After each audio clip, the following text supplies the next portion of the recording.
Truth with Benito Vergatini. Smile 90.4 FM. Joining us this evening to elaborate on how we could bridge the global leadership gap toward fostering trust and meaningful change is visiting professor at the Business School Netherlands International, Dr. Bernie van Zijl. Dr. van Zijl, good evening. Thank you so much for joining us tonight. Good evening, Benito and listeners. It's great to have me. Thank you so much. Dr. van Zijl, how have cultural shifts influenced our perceptions of leadership? This whole topic of leadership is a huge one, and I like to start off with an well-known person in the field of leadership called Kits de Vries. Now, Kits was invited to a conference, and everybody from all over the world came together. I think it was in the Netherlands or in Belgium, and he stepped up to the podium and he said, "Ladies and gentlemen, here we are." And he walked off the stage. And obviously, the organizers was greatly upset about this. And tea time, they begged him, "Please, kids, will you not go up to the stage and say something more?" And he, after tea time, went up to the stage and to the podium, and he said, "Ladies and gentlemen, here we are again." The big question is, what is new about leadership? There's so much written about it. And as you allude now to culture, obvious in my mind, I think very strongly anthropology plays a role, and therefore culture would play a huge role into it. The question is, what is it about leadership that eludes us? Everybody is talking about the leadership gap.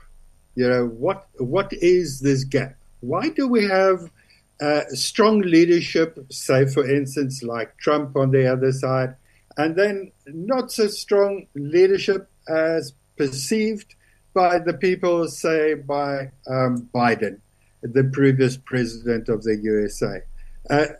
It is all about perceptions and culture. Once someone asked me, "Won't you write something about African leadership?" And I said, "Well, I'm very sorry. I don't think there's something like African leadership." And they said, "Why?" Very perturbed. And I said, "Well, because it all starts with the community. And African leadership is built on community sense, and not on an individual. So the culture will determine types of leaderships and perceptions of leadership." Let's focus there then for a moment then, Dr. van Zijl. What types of leadership will come out of a cultural milieu where the individual is focused upon, as opposed to what you've described from an African context where there is the sense of a community that plays a role in contributing to leadership? What types of leaders will those two different cultural contexts then generate? Well, once again, it is like fashion. You will find a leadership trend like the feminist leadership, people focusing on women in leadership positions. You will have in Mandela's time people talking about a servant leadership, which I really like as a type of leadership. And then you get these authoritarian leaderships or community leaderships, so very much depending, and a lot of writers would say there is room for all these types of leadership within a specific context. If you have change, for instance, you need strong authoritarian leadership. Like, for instance, yeah, my field of interest is the anthropology of technology. And within technology, you need very strong leadership top down. Whereas in some instances, leadership would be perceived these days in flat organizations as a shared leadership. So, it's not about types of leadership, but rather competencies within leadership, and you get different leadership styles. Is the lack of competencies contributing to what appears to be a growing mistrust in leaders globally then, Dr. Van Zijl? Yeah, I think the whole digital economy, asks for a new style. Everybody has become a leader in a sense, with social media. Everybody has become a journalist. Everybody has become a photographer, a filmmaker, and in a sense, the technology has democratized society. And I think it must be very, very difficult for leaders to decide, where am I going to play? What segment? We talk about pinpointing in the market, and I think those are really becoming very, very important. Now, the Center for Creative Leadership has identified 16 key leadership competencies. Now, maybe I'm a little bit of an old school too, and I like the research that's been done by the Center for Creative Leadership in the United States for crucial for success. And there's three main areas where they focus on. So the first area would be on leading the organization. The second area would be leading of others. And the third section would be leading yourself. And these three sections has got different type of competencies. If you talk about organization or politics or whatever, the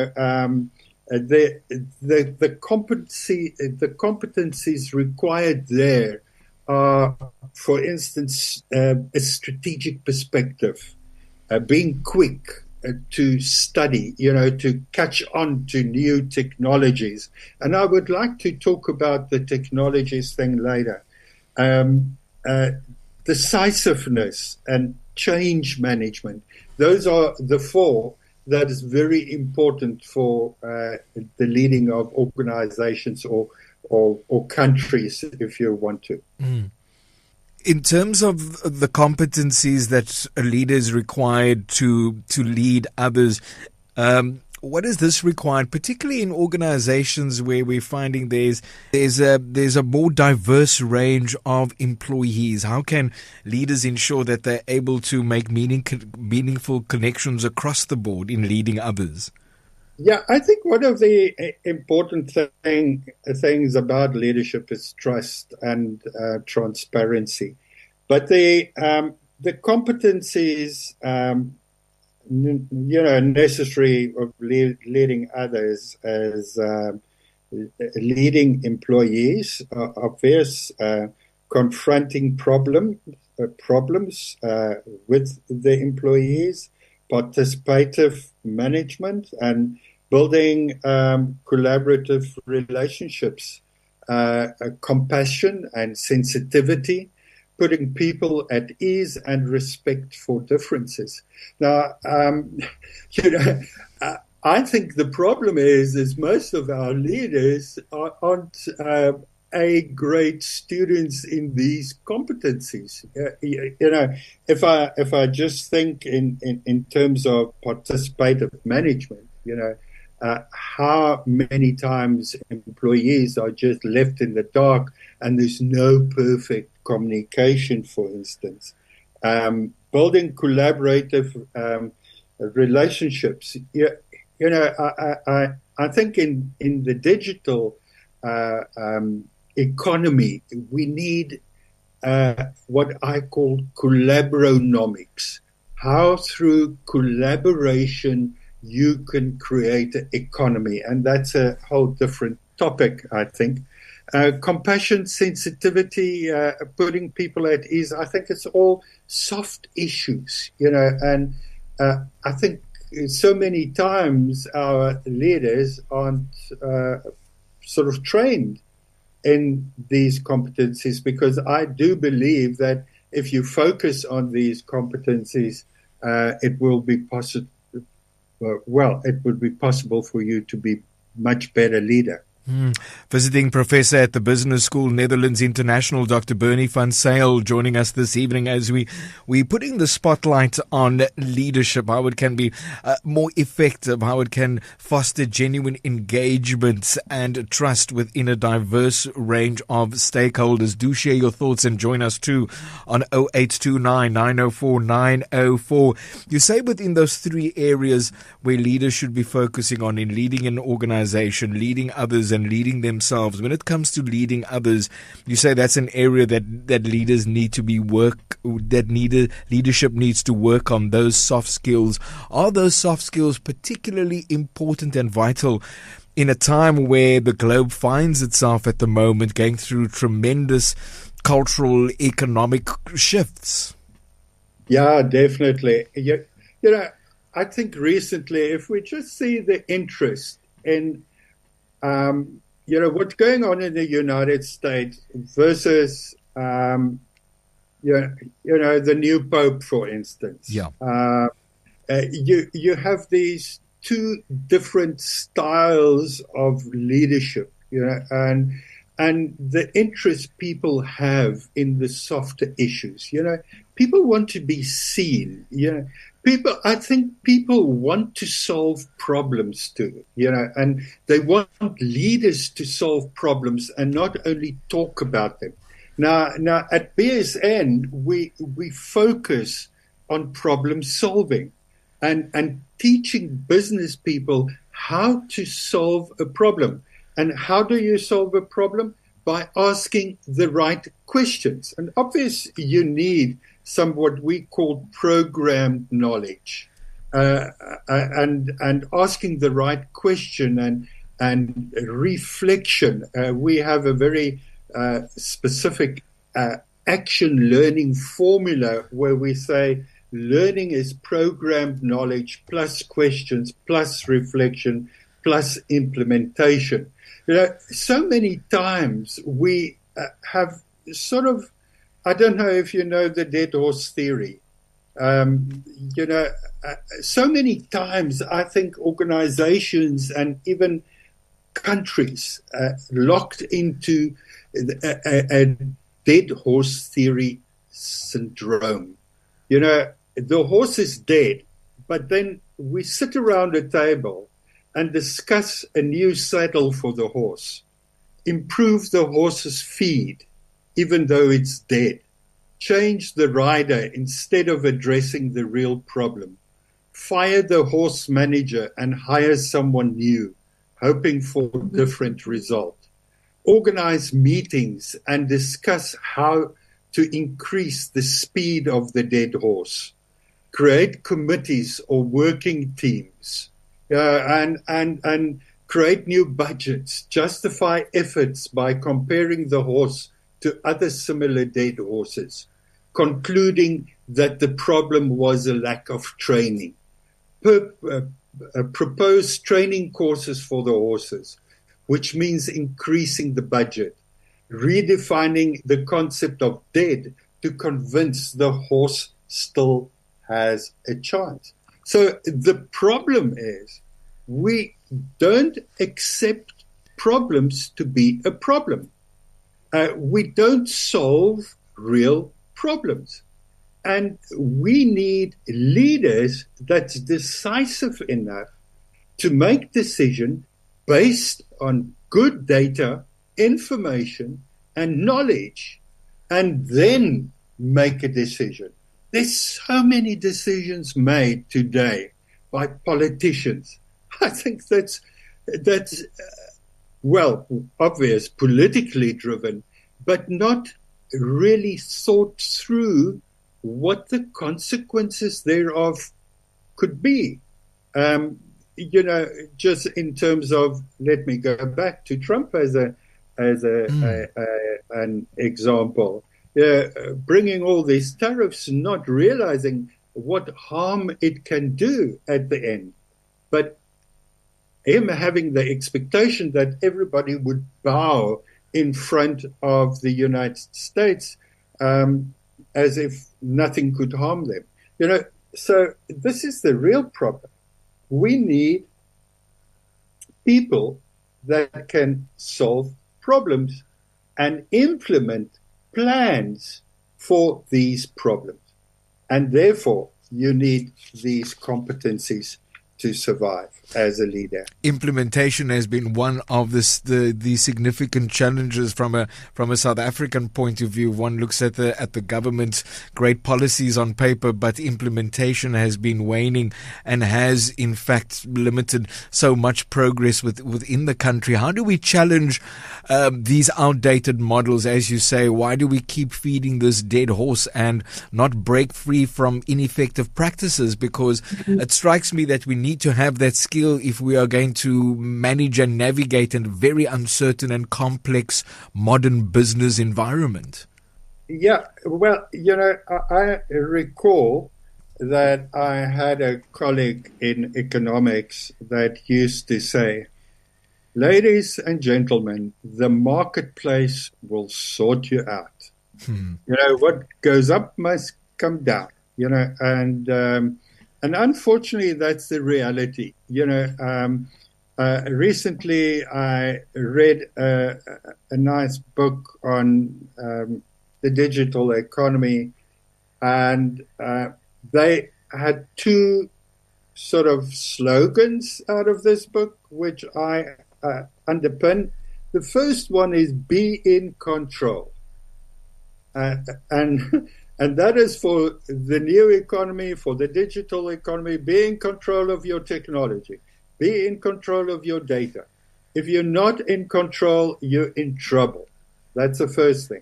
The second thing that is very important is grow fast or die slowly.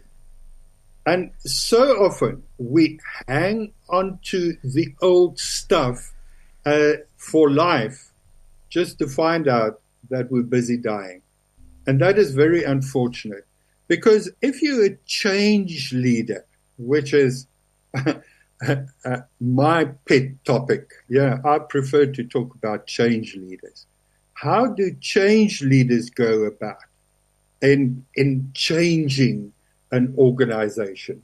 So first, I think you need a few people around you. You cannot do it on your own. You need like-minded people who's focused towards a goal of change, whatever that change could be.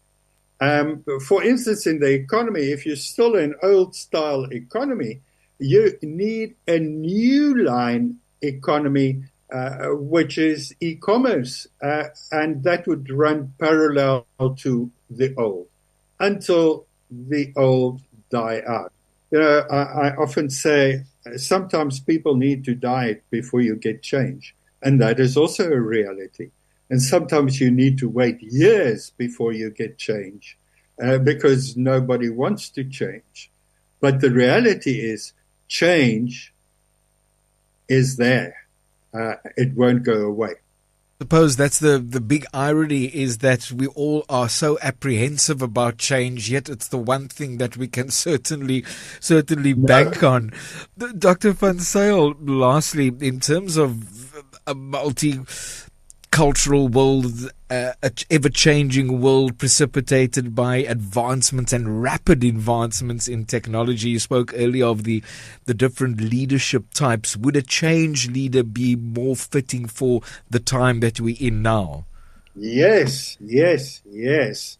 But a change leader with the competencies required But before you could lead others and before you could lead organizations or a country, you you need to lead yourself. I say if you know who you are and if you know where you're going to, I think the battle is won. To lead yourself, it's necessary for you to take initiative. Composure is important. Work-life balance is important. Self-awareness and obvious career management is in there too. But you need to understand who you are as a person or as a leader. And it's one of the most difficult things. Sometimes it takes very long for you to find out it's okay to be you. It took me many years to find out why I'm a square peg in a round hole.